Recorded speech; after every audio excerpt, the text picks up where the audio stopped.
सलाम पाकिस्तान 24 न्यूज के साथ मैं हूं महाविश निसार और मैं हूं हैदर आवान। 24 न्यूज के नाजरीन के साथ साथ यूके 44 के नाजरीन को भी खुश आमदीद कहते हैं। बुलेटिन का आगाज करेंगे। चोर चोर कहते चेयरमैन बना दिया, चेयरमैन पीएसी शहबाज शरीफ बन गए। हुकूमत और ऑपोजिशन इस पर मुत्तफिक हो गए हैं। आपको बताएं कि चोर चोर कहते चेयरमैन बना दिया, चेयरमैन पीएसी शहबाज शरीफ बन गए और हुकूमत और ऑपोजिशन इस पर मुत्तफिक हो गए हैं। चोर चोर कहते चेयरमैन बना दिया, चेयरमैन पीएसी शहबाज शरीफ बन गए, हुकूमत और ऑपोजिशन मुत्तफिक हो गए। चोर चोर कहते चेयरमैन बना दिया, चेयरमैन पीएसी शहबाज शरीफ बन चुके, हुकूमत और ऑपोजिशन मुत्तफिक हो गए हैं। जी हाँ बिल्कुल, आज कौमी असेंबली के इजलास में ये फैसला सामने आया है। आपको बताएं कि शहबाज शरीफ को चेयरमैन पीएसी बना दिया गया है। हुकूमत और ऑपोजिशन इस फैसले पर मुत्तफिक हो गए हैं। चोर चोर कहते चेयरमैन बना दिया, पहले चोर चोर कहते रहे और उसके बाद शाह महमूद कुरैशी कहते हैं कि हमें कोई एतराज नहीं, शहबाज शरीफ जो कहेंगे वैसा ही कर देंगे, ऑपोजिशन जो फैसला करेगी हुकूमत आड़े नहीं आएगी और बात मान लेगी। चोर चोर कहते चेयरमैन बना दिया, चेयरमैन पीएसी शहबाज शरीफ बन गए, हुकूमत और ऑपोजिशन मुत्तफिक हो गए। जी हाँ बिल्कुल, आज कौमी असेंबली के इजलास के दौरान ये देखने में आया कि चोर चोर पहले कहा जा रहा था मियां शहबाज शरीफ के हवाले से, लेकिन फिर ये फैसला सामने आया कि मियां शहबाज शरीफ को चेयरमैन पीएसी बना दिया जाए और इस फैसले पर हुकूमत और ऑपोजिशन दोनों ही मुत्तफिक हैं। बशीर चौधरी 24 न्यूज़ के नुमाइंदे हमारे साथ हैं, उनसे इस बारे में जानते हैं। बशीर बताइएगा, पहले चोर कहा जा रहा था और फिर पीएसी का चेयरमैन बना दिया गया मियां शहबाज शरीफ को। जी बिल्कुल, आज इमरान खान से हुकूमती टीम ने स्पीकर सरबराही में मुलाकात की और उन्हें अपोजिशन के जो मुतवज़्ज़ा एहतजाज था जिसका ऐलान कौमी किया था मुस्लिम लीग नून की पार्लिमानी पार्टी ने, उसके बारे में आगाह किया और उन्हें कायल किया कि अपोजिशन के मुतालबात जो है उन्हें तस्लीम कर लेना चाहिए। जिसके बाद वज़ीर ख़ारजा शाह महमूद कुरैशी ने ऐवान में तकरीर की और उन्होंने मुस्बत जो है वो रद्द-ए-अमल का इजहार किया अपोजिशन के मुतालबात की जानिब। और कौमी असेंबली का इजलास खत्म होने के बाद भी वज़ीर दिफा परवेज खट्टक की सरबराही में हुकूमती वफ़द में अपोजिशन लीडर शहबाज शरीफ और दीगर अपोजिशन रहनुमाओं से मुलाकात की और इस मुलाकात में जो हतमी मुशावरत है उसको हतमी शक्ल दी गई और हुकूमत ने शहबाज शरीफ को बहैसियत चेयरमैन पीएसी कबूल कर लिया है। शहबाज शरीफ जो है वो पीएसी के चेयरमैन होंगे, लेकिन जो मुस्लिम लीग नून के दौर के आडत एतराज़ात होंगे उनका जायजा लेने के लिए पीएसी की एक खुसूसी कमेटी बनेगी, स्पेशल कमेटी बनेगी जिसकी सरबराही मुस्लिम लीग नून या पीपल्स पार्टी का कोई रहनुमा नहीं करेगा, बल्कि उसकी सरबराही या उसका कन्वीनर जो है वो तहरीक इंसाफ से होगा।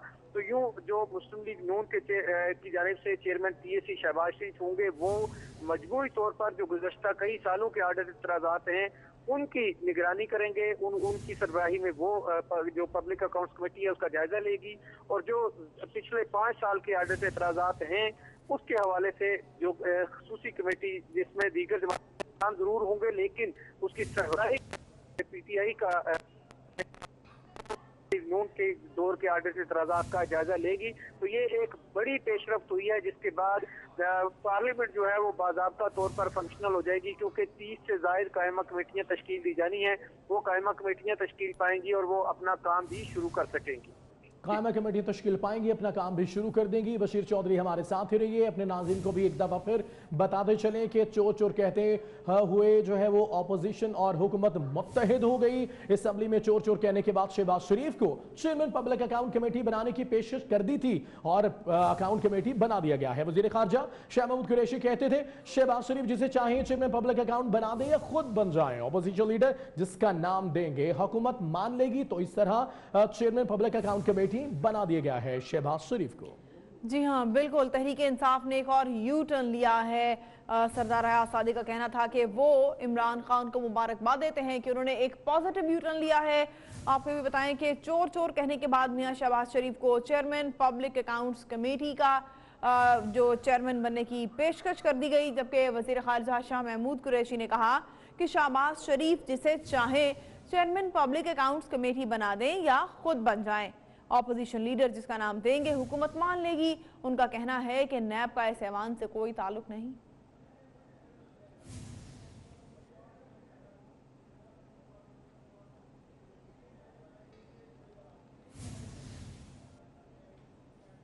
तहरीक इंसाफ और नून लीग एक दूसरे की चोरियां पकड़ेंगे।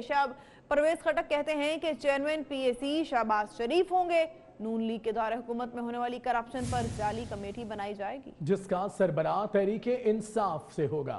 आपको बताते चले कि तहरीक इंसाफ और नून लीग एक दूसरे की चोरियां पकड़ने लगे हैं। आपको बताते चले चोरियां पकड़ने लगे। तहरीक इंसाफ और नून लीग एक दूसरे की चेयरमैन पीएसी शहबाज शरीफ होंगे। परवेज खटक का ऐसा कहना है। एक दूसरे की चोरियां पकड़ेंगे। नून लीग के दौरे हुकूमत में होने वाली करप्शन पर ज़ैली कमेटी बनाई जाएगी, ऐसा कहना है परवेज खटक का। ज़ैली कमेटी का सरबराह तहरीक इंसाफ से होगा। परवेज खटक ऐसा कहते हैं। तहरीक इंसाफ और नून लीग एक दूसरे की चोरियां पकड़ेंगे।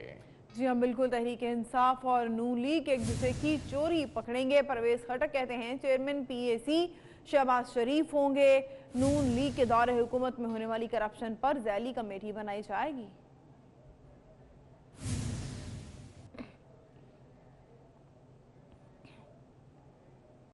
तहरीक इंसाफ का एक और यूटर्न। असेंबली में चोर चोर कहने के बाद शहबाज शरीफ को चेयरमैन पब्लिक अकाउंट्स कमेटी बनाने की पेशकश कर दी। वजीर खारजा शाह महमूद कुरैशी कहते हैं शहबाज शरीफ जिसे चाहें चेयरमैन पब्लिक अकाउंट्स कमेटी बना दें या फिर खुद बन जाएं। ऑपोजिशन लीडर जिसका नाम देंगे हुकूमत मान लेगी। उन्होंने कहा कि नैब का इस ऐवान से कोई ताल्लुक नहीं। आप समझते हैं कि जमहूरी तकाजे यही हैं, और अगर आप समझते हैं कि हाउस को फंक्शनल करने के लिए और ऑपोजिशन अपनी हठधर्मी पर कायम है, तो हम कंसीड कर देते हैं। ये बात तकाजा जनाब कायदे हिज़्ब इख्तिलाफ पर छोड़ देते हैं। हम इन पर छोड़ देते हैं। हमारा मौक़िफ़ वही है। हमारा मौक़िफ़ वही है जो जिसका इज़हार हम कर चुके। ऑपोजिशन उस मौक़िफ़ को तस्लीम करने के लिए तैयार न थी। अब दो तरीके हैं जनाबे वाला, दो रास्ते थे हमारे पास। एक रास्ता यह है कि हम अपनी इस बात पे अड़े रहे, हम बज़िद रहे, हम इसको अना का मसला बना ले और पूरे हाउस को डिसफंक्शनल कर दे, कानून साजी ना हो, अवाम के तकाजे पूरे ना हो, और यह गुलगबाड़ा हो या हंगामा हो, और यहां हम जितनी बाकिया रवायात रह गई है उनको हम अपने हाथों से रोक दें। और हमने फैसला किया है कि हम फराज दिली का सबूत देना चाहते हैं। And we leave it to you, we leave it to you, leaders of the opposition, that in your judgment, you decide what is the best way forward. If you want to be chairman of the Public Accounts Committee, fine, in the interest of democracy and to keep this house functional, we will not obstruct. और मैं समझता हूं, मैं आज इमरान खान साहब को खराज तहसीन पेश करना चाहूंगा कि उन्होंने हमारी इस गुजारिश पर नजरसानी की है in the interest of democracy. Opposition leader Shehbaz Sharif कहते हैं वजीर खारजा के ऐलान से जमहूरियत को फायदा होगा। नैब और तहरीक इंसाफ का चोली दामन का साथ है। नैब कयामत तक मेरे खिलाफ सबूत ले आए, पार्लियामेंट छोड़ दूंगा। इस वक्त नैब ऑपोजिशन अरकान को गरमाइश फराहम कर रहा है। उन्होंने एक बार फिर ख्वाजा साद रफी के प्रोडक्शन ऑर्डर जारी करने का मुतालबा किया। मेरी आपसे गुजारिश है कि मेहरबानी करके आप अभी उनके प्रोडक्शन ऑर्डर्स इशू करने के आप ऑर्डर्स का ऐलान फरमाएं, ताकि हम आपका दिल की गहराइयों से शुक्रिया अदा कर सकें। सर्दियों का जो सीज़न है इसमें गरमाइश की ज़रूरत होती है, और इस वक्त गरमाइश जो है वो नैब मुहैया कर रहा है सिर्फ ऑपोजिशन को। जो हमारे जो इस साइड पे बैठे हैं आइल के, वो उनके हीटर्स और हैं और हमारे हीटर्स और हैं। मैं समझता हूं कि ये जो तजाद है एक बड़ा एक शार्प कॉन्ट्रडिक्शन है, इसके ऊपर हमें बात करना होगी। कौमी असम्बली में इजहार ख्याल करते हुए सरदार अयाज सादिक का कहना था कि मैंने पार्टी की मुखालफत के बावजूद जमशेद दस्ती के प्रोडक्शन ऑर्डर जारी किए थे। राना सनाउल्लाह आज भी मुझसे नाराज हैं। स्पीकर साहब, आप भी सबकी सुना करें, मर्जी अपनी किया करें। इमरान खान के मुस्बत यूटर्न से जमहूरियत मजबूत होगी। हम जमहूरियत को डीरेल नहीं करना चाहते। प्रोडक्शन ऑर्डर की मैं बात यह करना चाहूंगा, ये प्रेरोगेटिव है स्पीकर का। और मैं आपको 3-4 इश्यूज बताता हूं। हुआ ये राना सनाउल्लाह साहब तशरीफ रखते हैं, राना साहब तशरीफ रखते हैं। जमशेद दस्ती साहब राना सनाउल्लाह साहब की हुकूमत को बहुत परेशान किया करते थे, और हमने भी पंजाब हुकूमत से ही अपने हल्के के काम शाम कराने होते थे। और जमशेद दस्ती साहब का मुझे पैगाम आया राना साहब का कि जी आपने उनके प्रोडक्शन ऑर्डर नहीं करने। मैं सुनता जरूर था, करता अपनी मर्जी था। आपको भी यही करना पड़ेगा। वो जो वहां से बैठे इशारे कर रहे होते हैं, आपको इशारा करके उनको स्माइल मुस्कुरा दिया करें बस। एहतसाब अदालत में अल-अज़ीज़िया और फ्लैगशिप रेफरेंसेस की समाअत हुई। जज अरशद मलिक ने कहा कि सुप्रीम कोर्ट ने डिक्लेयर किया है कि मियां नवाज शरीफ सादिक और अमीन नहीं हैं। सुप्रीम कोर्ट के फैसले के बाद मियां नवाज शरीफ को हम यहाँ कैसे सच्चा मान लें? ख्वाजा हारिस इस नुक्ते पर अदालत को मुतमईन करें। जज अरशद मलिक ने रिमार्क्स दिए। नायब प्रोसिक्यूटर सरदार मुजफ्फर ने कहा कि जब JIT बनी उस पर मिठाइयां तकसीम की गई। मुल्जिमों ने उस वक्त JIT को खुशामदीद कहा। उस वक्त JIT की तश्कील पर इन्हें कोई एतराज नहीं था। अब ये यहाँ इस स्टेज पर कैसे JIT पर एतराज कर सकते हैं?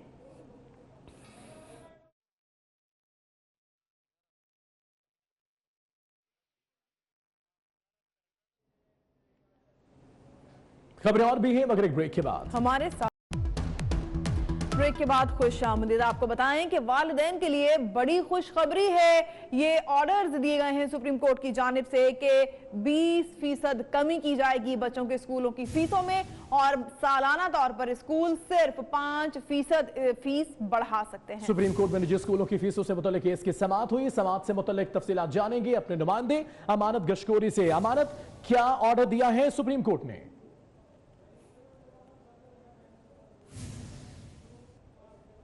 जी बिल्कुल, सुप्रीम कोर्ट में निजी स्कूलों की फीसिस से मुतालिक केस की समाअत हुई और अदालत ने एक बड़ा अहम फैसला सुनाया है। वालिदैन के लिए एक बड़ी खुशखबरी सुनाई है, क्योंकि सुप्रीम कोर्ट ने निजी स्कूलों की जो फीसिस हैं उनमें 20% कमी करने का हुक्म दे दिया है। तमाम जो बड़े निजी स्कूल हैं उनको सुप्रीम कोर्ट की जानिब से ये हुक्म जारी किया गया है कि वो 20% स्कूल फीस में कमी करें। इसके साथ साथ अदालत ने ये भी हुक्म में कहा है कि जो तमाम निजी स्कूल हैं वो सालाना सिर्फ 5% फ़ीस जो है वो आज खुद बढ़ा सकेंगे। इसके अलावा अगर 5% से ज़ायद फ़ीस बढ़ाना होगी तो तमाम निजी स्कूलों को रेगुलेटरी अथॉरिटी जो है उससे इजाज़त लेना पड़ेगी। उसके बगैर वो 5% से ज़्यादा सालाना फ़ीस में इजाफा नहीं कर सकेंगे। इसके साथ साथ अदालत ने हुक्म में ये भी कहा है कि निजी स्कूलों ने जो गर्मियों की छुट्टियों में फ़ीसें ली थी बच्चों से, वो भी फ़ीस जो है उनकी आधी फीस जो है वो वापस की जाए वालिदैन को, या फिर वो एडजस्टमेंट की जाए उसकी। और अदालत ने ये हुक्म दिया है कि 2 माह के अंदर गर्मियों की छुट्टियों की जो फीस थी वो वापस करें या एडजस्टमेंट उसमें की जाए। इसके साथ साथ अदालत ने FBR को तमाम जो निजी स्कूल हैं 21 के करीब जो स्कूल हैं बड़े, उनका जो है ऑडिट करने का भी हुक्म दिया है। और FBR को ये हुक्म दिया है तमाम जो टैक्स रिकॉर्ड है वो इकट्ठा किया जाए। और FIA को ये हुक्म दिया गया है कि वो तमाम जो अकाउंट्स और अकाउंटेंट के रजिस्टर हैं वो अपनी फौरी तौर पर तहवील में लें तमाम स्कूलों के।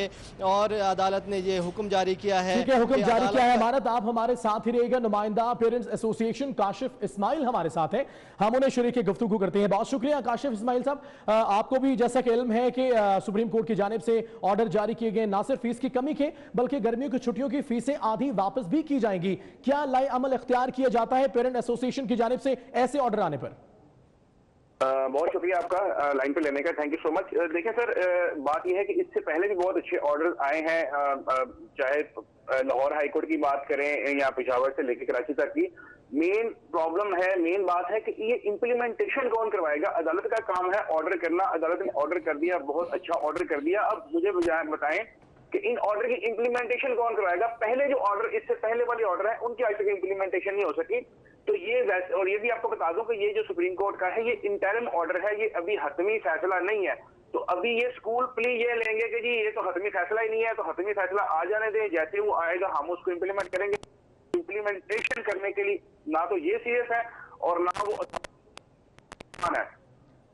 ठीक है काशिफ इस्माइल साहब, लेकिन पेरेंट एसोसिएशन कहां खड़ी होती है इन तमाम सूरत हाल पे? अदालत ऑर्डर जारी करे या ना करे, फीसों में बढ़ोतरी, फिर गर्मियों की फीसें ली जानी, इस पर पेरेंट एसोसिएशन कहां खड़ी है? सर हम तो पहले दिन से कितने साल से हम स्ट्रगल हम तो यही कह रहे हैं कि इनका ऑडिट करवाएं, इनके अकाउंट्स का ऑडिट करवाएं और इन्होंने पिछले सालों में ये कैसे पीछे बढ़ा रहे हैं, इनके फाइनेंस का ऑडिट करें। हम तो ये चीजें कह रहे हैं और अगर इनके एक्सपेंसेस में और उसमें कुछ है तजाद है तो ठीक है, हम उसमें एग्री करते हैं, हम इनको पीछे से ज्यादा देने के लिए तैयार हैं। लेकिन अगर ये आउट ऑफ द वे जाके 500% या 1000% प्रॉफिट ले रहे हैं, उसके ऊपर इतनी फीसेस कर रहे हैं, तो ये किसी तौर पे जस्टिफाई नहीं है और इसको हम किसी सूरत में कबूल नहीं करेंगे। ठीक है, बहुत शुक्रिया काशिफ इस्माइल साहब आपका, अमानत गोश्तोरी हमारे नुमाइंदे हमारे साथ है, आपका भी बहुत शुक्रिया। और ये आपको बताएंगे लाहौर हाई कोर्ट ने सनतकारों और कारोबारी शख्सियात के हवाले से बड़ा फैसला किया है। जी हाँ बिल्कुल, सनतों में इजाफी सेल्स टैक्स की वसूली को गैर कानूनी करार दे दिया गया है। आपको हम खबर दे रहे हैं, आपको बताएं कि लाहौर हाई कोर्ट ने सनतकारों और कारोबारी शख्सियात के हवाले से बड़ा फैसला सुना दिया है। सनतों में इजाफी सेल्स टैक्स की वसूली को गैर कानूनी करार दिया गया है। मलिक अशरफ से इस बारे में जानते हैं। मलिक अशरफ बताइएगा, फैसला तो आ गया है लेकिन क्या रद्द अमल है इस पर सनतकारों और ताजरों का? जी, लाहौर हाई कोर्ट से टेक्सटाइल, लेदर और स्पोर्ट्स समेत दीगर सनतों और कारोबारी हजरात के लिए एक बड़ी खबर है कि लाहौर हाई कोर्ट ने तमाम अजाफी सेल्स टैक्स को गैर कानूनी करार दे दिया है। लाहौर हाई कोर्ट के जस्टिस शाद करीम ने इस हवाले से दायर की गई तमाम दरखास्तों पर फैसला सुना दिया है और FBI की जानिब से अजाफी सेल्स टैक्स के निफाज को कलअदम करार दे दिया गया है। इसी हवाले से बात करेंगे दरखास्त गुजारों के वकील मोहम्मद मोहसिन विर्क से। हमारा ऑनरेबल कोर्ट के सामने मौक़िफ़ ये था कि जो टेक्सटाइल सेक्टर है वो सेक्शन 4 के तहत उसके ऊपर सेल टैक्स चार्ज होता है और उसको ज़ीरो रेटेड है। तो सेक्शन 3 के 1A के तहत अजाफी सेल टैक्स की वसूली उससे गैर कानूनी है। FBI से पहले एक SRO 491 जारी कर चुका है जिसके तहत कोई किसी किस्म का अजाफी सेल टैक्स इन सनतों के लिए नहीं लगाया गया। जी बहुत शुक्रिया। ये वो वकील हैं जो टैक्स के और जो सनतों से मुतल्लिक टैक्स जो रिटर्न्स वाले हैं इनके मुतल्लिक केसेस की पैरवी करते हैं और अहम वकील हैं। अक्सर केसों में इनको हुक्म इम्तनाही भी मिलता है। आज अदालत में FBI के वकील का ये कहना था कि वो जो अजाफी सेल टैक्स वसूल कर रहे हैं कानून के मुताबिक कर रहे हैं और उनके पास ये इख्तियार हासिल है। ताहम अदालत ने दोनों फ्रीकैन के वकला के दलाइल सुनने के बाद दरखास्तें निपटा दी हैं और फैसला दिया है कि जो सनतें हैं उनसे अजाफी सेल्स टैक्स वसूल करना ठीक है। बहुत शुक्रिया मलिक अशरफ आपका। अपने नाज़रीन को फिर से बताते चले, लाहौर हाई कोर्ट ने सनतकारों और कारोबारी शख्सियात के हवाले से बड़ा फैसला सुना दिया है। सनतों में इजाफी सेल टैक्स की वसूली को गैर कानूनी करार दे दिया है। जी हाँ बिल्कुल, बड़ी खबर है। आपको बताएं कि लाहौर हाई कोर्ट ने सनतकारों और कारोबारी शख्सियात के हवाले से बड़ा फैसला सुना दिया है। सनतों में इजाफी सेल्स टैक्स की वसूली को गैर कानूनी करार दे दिया है।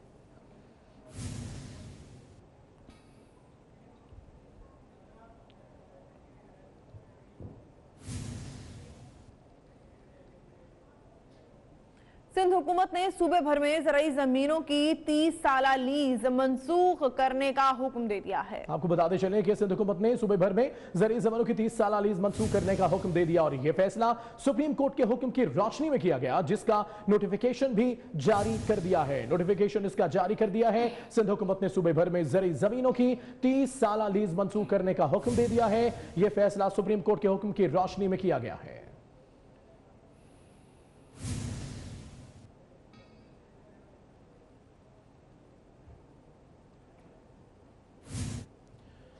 और आपको खबर दें कि chairman NAB justice Javed Iqbal कहते हैं कि नैब मेगा करप्शन में मुकदमात को जल्द निपटाना चाहते हैं। फेस नहीं केस देखते हैं। जस्टिस जावेद इकबाल नैब एग्जीक्यूटिव बोर्ड के इजलास से खिताब करते हुए उनका कहना था कि करप्शन का खात्मा और मफरूर मुलजिमों की गिरफ्तारी अवलीन तरजीह है। बदउनवान अनासिर को मंतकी अंजाम तक पहुंचाएंगे। Chairman NAB justice retired Javed Iqbal ने कहा कि नैब मेगा करप्शन के मुकदमात को जल्द निपटाना चाहता है।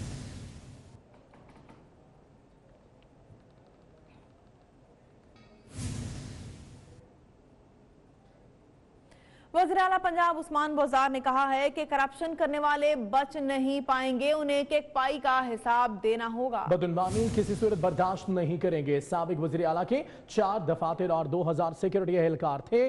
नून लीग ने सिक्योरिटी के नाम पर 55 करोड़ रुपए जाती उमरा पर खर्च किए। वो लाहौर में प्रेस कॉन्फ्रेंस कर रहे थे। करप्शन को किसी सूरत बर्दाश्त नहीं करेंगे और इस पॉलिसी के ऊपर सख्ती से अमल दरामद करेंगे। ये वादा जो हमने आपके साथ किया है, जो खान साहब का वादा है करप्शन के खिलाफ हमने लोगों के साथ किया और पंजाब के आवाम के साथ किया, इंशाल्लाह एक एक पाई का हम आपको हिसाब देंगे भी सी और लेंगे भी सी। इसमें वजीर आला के साबिक दौर में 4 ऑफिस थे, जिसमें एक जाती उमरा, दूसरा 196H मॉडल टाउन, तीसरा 80H मॉडल टाउन, चौथा 41S DH लाहौर। और अभी हमारे पास इस वक्त कोई कैंप ऑफिस नहीं है। खबरें और भी हैं मगर एक ब्रेक के बाद देखते रहिए। ने FBI को हुक्म दिया है कि अलीमा खान 1 हफ्ते में 2 करोड़ 94 लाख जमा कराएं तो जायदाद जब्त नहीं करेंगे। अलीमा खान ने कहा कि $3,70,000 की जायदाद पिछले साल फरोख्त कर दी।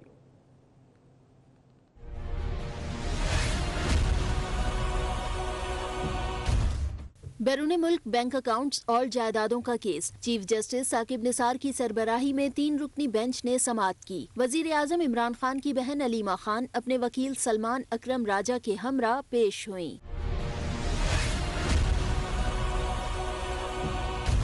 चीफ जस्टिस ने अलीमा खान को रोस्ट्रम पर बुलाया और पूछा, मैडम आपने प्रॉपर्टी कब और कितने में खरीदी? अलीमा खान बोली, 2008 में $3,75,000 की जायदाद खरीदी, 50% रकम कर्ज ली, जायदाद को गुज़श्ता साल फरोख्त कर दिया। FBR ने बताया अलीमा खान पर 2 करोड़ 94 लाख रुपए जुर्माना और टैक्स आयद किया। वकील सलमान अकरम राजा का कहना था कि वाजिबात 1 करोड़ 80 लाख हैं। सुप्रीम कोर्ट ने अलीमा खान को 1 हफ्ते में 2 करोड़ 94 लाख रुपए जमा कराने का हुक्म दिया।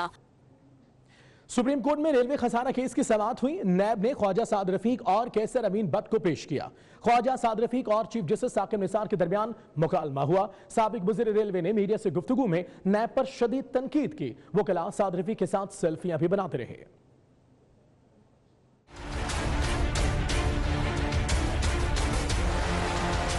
रेलवे खसारा केस की चीफ जस्टिस मियां साकिब निसार की सरबराही में 3 रुकनी बेंच ने समाअत की। साबिक वजीर रेलवे साद रफीक और कैसर अमीन बट अदालत में पेश हुए। चीफ जस्टिस ने साद रफीक को रोस्ट्रम पर बुलाया। पूछा, ख्वाजा साहब बताएं क्या मसला है? साद रफीक बोले, इन्हें नोटिस रात को मिला, इनके वकील कामरान मुर्तजा कोयटा में हैं। चीफ जस्टिस ने इस्तफसार किया, वकील कब तक आएंगे? साद रफीक ने जवाब दिया, नैब की तहवील में हूँ, राब्ता नहीं हो सका। चीफ जस्टिस ने कहा, ख्वाजा साहब आपको जल्दी तो नहीं? इस पर साद रफीक मुस्कुराए और कहा, कोई जल्दी नहीं। वकील की अदम दस्तयाबी पर केस की समाअत 26 दिसंबर तक मुलतवी कर दी गई। मीडिया से गुफ्तगू में साद रफीक ने कैसर अमीन बट की पेशी पर ताज्जुब का इजहार किया। कहा कि एहतसाब के नाम पर इंतकाम लिया जा रहा है, एक दिन इंसाफ जरूर होगा।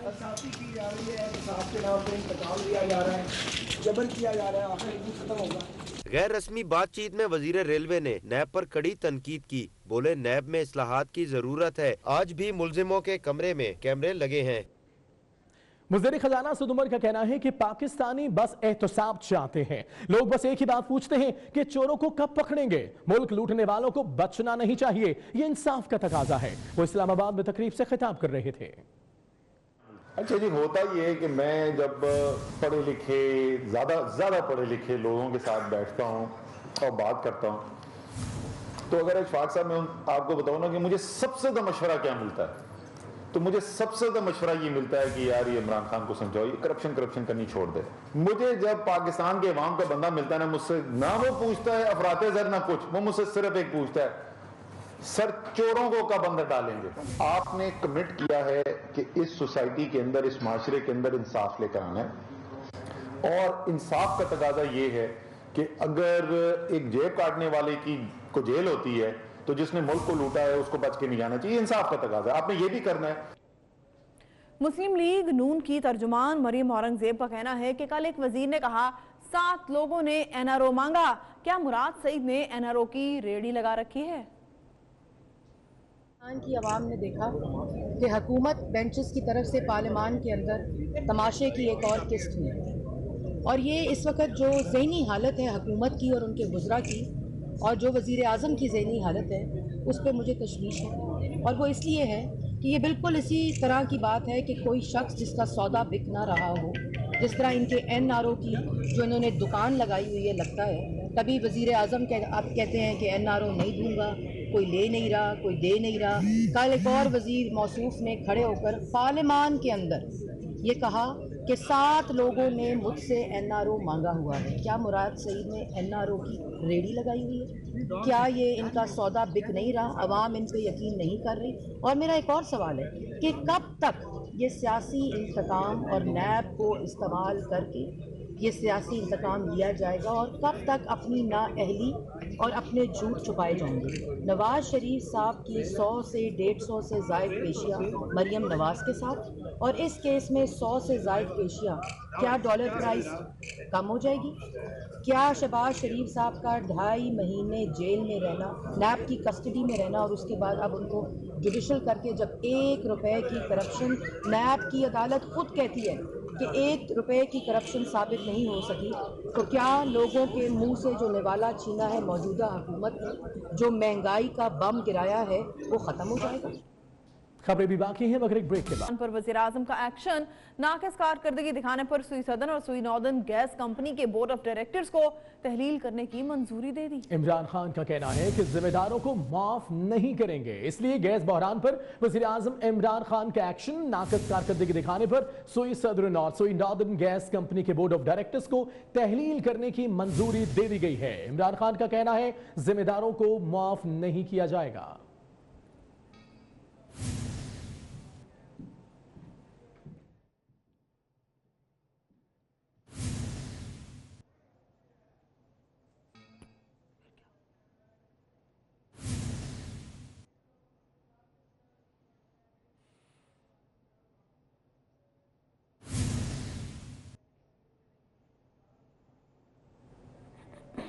मुशीर कानून इत्तलात सिंध बैरिस्टर मुर्तजा वहाब कहते हैं कि गैस बदतरीन हो चुकी है, गैस की जिम्मेदार बहरान जो है वो वफाकी हुकूमत है और मामले का नोटिस लेंगे। जी हाँ बिल्कुल, मुर्तजा वहाब का कहना है कि गैस के बदतरीन बहरान की जिम्मेदार वफाकी हुकूमत है। अवाम के सब्र का पैमाना लबरेज हो गया तो हालात खराब हो जाएंगे। अवाम का पहला हक, Tehreek Insaf rule of law की बात करती थी, आइन की सरबुलंदी की बात करती थी, लेकिन अफसोस के साथ ये कहना पड़ता है कि इक़्तिदार मिल गया उनको, लेकिन आवाम के लिए उन्होंने आइन की सरबुलंदी के लिए कोई काम नहीं किया। आइन का आर्टिकल 158 ये कहता है जिस सूबे के अंदर गैस दरियाफ्त होगी उस सूबे की आवाम का पहला हक है। पाकिस्तान की 70% गैस जो है सूबा सिंध प्रोड्यूस करता है, ये हमारा हक है, हमारी आवाम का हक है कि उनको गैस मिली जाए। ये कितना अफसोस के साथ कहना पड़ता है कि गैस हम प्रोड्यूस करें, सब कुछ हम करें, लेकिन हमें गैस की बंदिश का सामना है। अफसोस के साथ मुझे फिर ये कहना पड़ता है कि हम बात करते हैं, बड़ा शोर मचाते हैं, लेटर्स लिखते हैं, लेकिन आखिर में वफाक को एहसास नहीं है सिंध की आवाम का। बड़ा अफसोस है मुझे, मैं कंडेम करता हूँ इस चीज़ को और गुजारिश करूँगा, अपील करूँगा सिंध की आवाम की जानिब से वज़ीर आज़म पाकिस्तान को कि अब यू टर्न लेना छोड़ दें। यू टर्न लें तो पाकिस्तान की, सिंध की आवाम की बेहतरी के लिए लें। उनको ये खुशखबरी दें कि गैस जिसके ऊपर उनका पहला हक है वो गैस उनको मिलना शुरू हो गई है।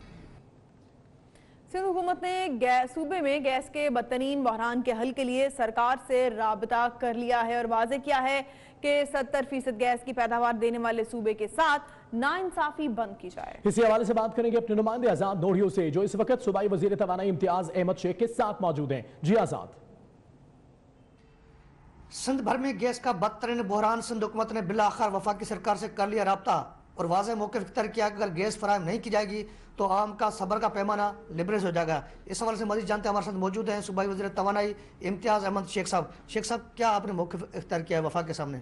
और मतलब मैं तो समझता हूँ कि ये सिंध के साथ ज़्यादती हो रही है और हम गैस वाला जो शदीद अभी बहरान हुआ है, वज़ीर आज़म ने कमेटी बना दी है, अब रेगुलेटर है जिसमें सिंध की गैस 70% पैदा करता है, उसमें सिंध की नुमाइंदगी नहीं है। हम कह के थक गए भाई, जो फैसले करें आप इस्लामाबाद में बैठ के ना करें। और ये जो सुई सदरन और सुई नॉर्दर्न के ख़िलाफ़ इंक्वायरी हुई है, उसमें ओगरा की टीम बना दी गई जो कि इंक्वायरी करेगी। भाई रेगुलेटर ओगरा है, कसूर ओगरा का है। ओगरा को देखना था ये काम कि गैस की सप्लाई वो बरकरार रख सकेंगे नहीं रख सकेंगे, वो ख़राबी है, तो उन्हीं को अपनी गलती पर उन्हीं की टीम ऊपर ला के बिठा दी है। बोर्ड तहलील कर लिया है प्राइम मिनिस्टर साहब ने, ठीक है, वो इसलिए किया कि जी वो पिछली हुकूमत का बोर्ड था, वो वैसे ही तहलील होना था, तो उन्होंने ये मौका दे के इस पर कर दिया। लेकिन लगे कि मतलब कोई बहुत बड़ा एक्शन लिया है, कोई एक्शन नहीं लिया गया। कल परसों से हम चीख रहे हैं और सिर्फ बयान पे बयान आ रहे हैं। इंक्वायरी कमेटी बन रही है, गैस नहीं है। जी बिल्कुल, ये थे सूबाई वज़ीर तवाने इम्तियाज़ अहमद शेख, जिनका कहना है कि गैस भी सिंध का और डाका भी सिंध के हुकूक पर ये कभी बर्दाश्त नहीं किया जाएगा। वफाकी हुकूमत आयन की खिलाफ वर्जी करना बंद कर देगी। ठीक है आजाद नूरी, बहुत शुक्रिया तफसीलात के लिए। कराची में 4 रोज से CNG की बंदिश से शहरियों को मुश्किलात का सामना है। पब्लिक ट्रांसपोर्ट बंद है। इक्का दुक्का पब्लिक ट्रांसपोर्ट से इन गाड़ियों में बहुत रश हो गया है। CNG की बंदिश से कराची के शहरियों का क्या कहना, आइए देखते हैं। CNG बंद है, यहाँ पे बहुत परेशानी का सामना है आवाम को। अभी मैं 1 घंटे से खड़ा हूँ यहाँ पे, रोड पे एक भी गाड़ी नहीं आई है। अभी जो यहाँ पे ऑफिस जाने वाले लोग खड़े हैं, कैसे ऑफिस पहुँचेंगे? आवाम तो मुश्किल तो आवाम को बर्दाश्त करनी पड़ रही है भाई। जब ऐसा नहीं हो रहा तो बंद कर दो ना इनको, बसों को देना। ये कमर्शियल को क्यों दे रहे हैं? गैस अगर नहीं पूरी हो रही तो घरों में नहीं आ रही, बसों को दे रहे हैं। खड़े हुए हम कितनी देर से, आएगी तो बैठ जाएंगे, नहीं होगी तो घर चले जाएंगे वापसी, यही होगा और क्या होगा। लोगों को परेशानी CNG की वजह की बहुत परेशानी। हम लोग बेरोजगार हैं, मंजे रोज कमाने वाले रोज खाने वाले लोगों को बहुत परेशानी है। परेशानी बहुत है ट्रांसपोर्ट की, आने जाने में, स्पेशली ऑफिस जाने में रात को भी बहुत परेशानी हो रही है। स्पेशली टाइम पे नहीं पहुंच रहे ऑफिस भी, स्कूल्स भी। हमें तो इसके साथ ही न्यूज बुलेटिन से अब तक के लिए इतना। एक ब्रेक के बाद हेडलाइंस।